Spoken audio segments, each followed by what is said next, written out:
In 2012, the charity celebrated 10 years. 10 years we've been going at that point. And, we wanted to do something to really mark that occasion. How can we, do something that'd be real benefit for travellers? So we came up, apps were huge at the time, and they still are now, but they were huge at the time. And we wanted to create an app that would help travellers. So I sat down and, with a group of people, and we brainstormed all the things that we would like to show on this app that would make our experience a little bit easier, a little bit better, and we wouldn't miss anything.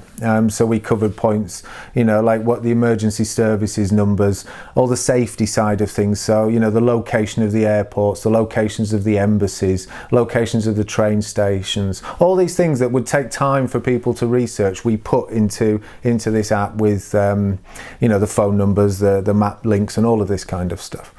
We also looked at, the places to visit, the highlights of the city, the good things, the annual events, all of this kind of stuff that, it takes hours and hours of research. So we thought we'd pull all that in.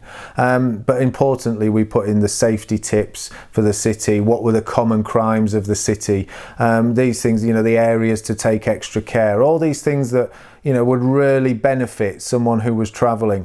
And so we pulled all that information together. We launched the app in October 2013, and now we have over 350 destinations.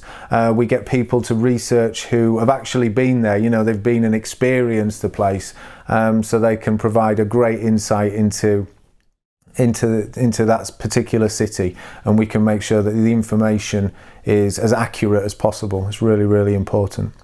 More recently, we've started to transfer that information to our new website, which is safertravel.org, and we're starting to put all of that information. We're re-verifying that information. We're adding fresh information. So now if people don't want to download the app, they can just access it through a web browser. So as much information that we put online and we put on blog posts, or we're starting the podcast series, Safer Travel Talk, we also found it important to go in and speak directly to students.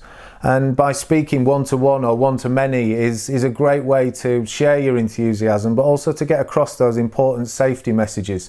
So we felt it was really important to speak in assemblies, or whenever we can gather enough students together and talk about travel and talk about the amazing opportunities, as well as the risks and where the risk assessments and awareness strategies.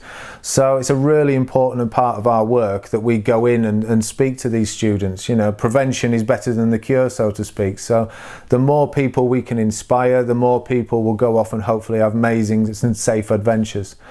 We just started to train people who were experienced travellers who would come back and just so excited to share their stories and share where they'd been. So we did training courses where we would train them to understand the safety techniques, understand what our charity was about, and the different risk assessments, the different strategies that we put in place in order for people to have a safer experience. And it's a really valuable, and I feel a really important part of our work. So as much as we talk to backpackers and students, it's important that we touch on businesses as well. There's a lot of employees that travel for work. And they go off to different countries, they go for seminars, they go for different events, different meetings. And, it's important that they feel secure when they travel, and, that the strategies and techniques are in place for them as well. Just because you get a bit older, or you're in your 30s, you're in your 40s, the risks still apply, and you can still get nervous, and you can still, not feel as confident as you should do. So, we talk to businesses, we talk to employers who, want to keep their employees safe, make sure they've got insurance and not just in working hours. So as a charity, we're starting a new series of podcasts called Safer Travel Talk.